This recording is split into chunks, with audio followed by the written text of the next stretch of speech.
দেশের ক্রিকেটে বরাবরই শোনা যায় উইকেট নিয়ে হতাশার গল্প। মিরপুরের উইকেট নিয়ে প্রশ্ন তুলতে দেখা গেছে বিদেশি ক্রিকেটার থেকে লিটন সাকিবদেরও। সর্বশেষ বিসিবি সভাপতি আমিনুল ইসলাম বুলবুলও এই উইকেট নিয়ে হতাশার কথা জানিয়েছিলেন। তবে এবার সেই উইকেটেরই উন্নয়নের জন্য বিসিবি টার্ফ ম্যানেজমেন্টের প্রধান হিসেবে দায়িত্ব দিয়েছে অস্ট্রেলিয়ার টনি হেমিংকে। আর এবার সেই টনি হেমিংকে নিয়েই টার্ফ ম্যানেজমেন্টের এই প্রোগ্রামের ব্যাপারে যমুনা টিভিতে কথা বলেছেন বিসিবি পরিচালক নাজমুল আবেদিন ফাহিম।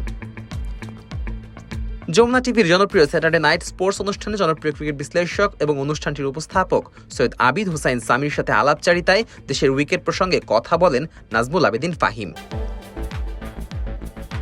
যেখানে সৈয়দ সামি নাজমুল আবেদিন ফাহিমের কাছে জানতে চান, দ্বিতীয়বারের মতো দেশের ক্রিকেটের উইকেটের উন্নয়নের জন্য টনি হেমিংকে বিসিবি নিয়ে এসেছে, হঠাৎ করেই টার্ফ ম্যানেজমেন্ট উইং এর আর্জেন্সি কেন হলো বাংলাদেশ ক্রিকেট বোর্ডের? এর জবাবে বিসিবির এই পরিচালক বলেন, আমার কাছে মনে হয় আমরা যদি অন্য কিছু বাদ দিয়ে হলেও এটার দিকে গত 15 থেকে 20 বছর মনোযোগী হতে পারতাম, তবে দেশের ক্রিকেটের অবস্থা অন্যরকম হতে পারত। এক্ষেত্রে উদাহরণ টানতে গিয়ে নাজমুল আবেদিন ফাহিম টপ এন্ড টি-20 সিরিজে বাংলাদেশ এ দলের সর্বশেষ ম্যাচের ব্যাটিং পারফরম্যান্স তুলে ধরেন। নেপালের বিপক্ষে যে ম্যাচে বাংলাদেশ এ দল 20 ওভারে 186 রানের মতো চ্যালেঞ্জিং সংগ্রহ দাঁড় করায়। এ প্রসঙ্গে তিনি বলেন, দেখেন, নেপালের বিপক্ষে এই ম্যাচে যে আমরা সংগ্রহ দাঁড় করিয়েছি, আমাদের সুযোগ ছিল এটাকে 200-এর উপরে নেওয়ার। তবে এটাও খারাপ কোনো দলীয় সংগ্রহ নয়, যেখানে আমরা শুরুতে ভালো খেলেও শেষ দিকে তা পারিনি। কিন্তু এরপরেও এত রানের সংগ্রহ দাঁড় করাতে পারা, যার কৃতিত্ব দিব আমি উইকেটের। ওই মাঠের উইকেটটা যিনি তৈরি করেছেন তিনি নিজেও খেলেন, পুরো দায়িত্বই তার কাঁধে। এটাই অস্ট্রেলিয়ার ক্রিকেটের একটা চিত্র। বাবা, এত এনার্জি কই পাও? এই পাওয়ার চুমুকে অ্যাকশন।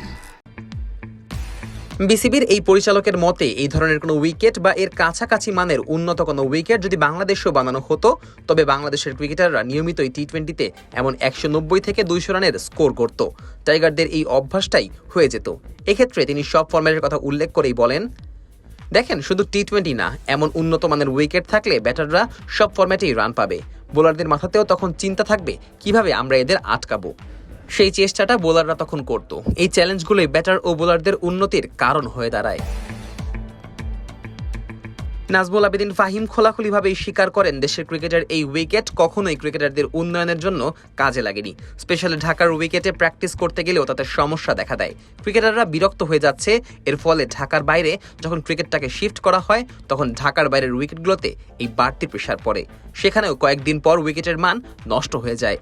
এজন্যই মূলত এই প্রোগ্রাম নিয়ে সিরিয়াস বাংলাদেশ ক্রিকেট বোর্ড, যার ফলে টনি হেমিংয়ের মতো অভিজ্ঞ কিউরেটরকে আবারও দেশের ক্রিকেটে ফিরিয়ে এনেছে বিসিবি, যাতে উইকেট আরও উন্নত মানের হতে পারে, যা দেশের ক্রিকেটেরই ভবিষ্যতের উন্নয়নে বড় ভূমিকা রাখবে। Najmus Sakib, on field.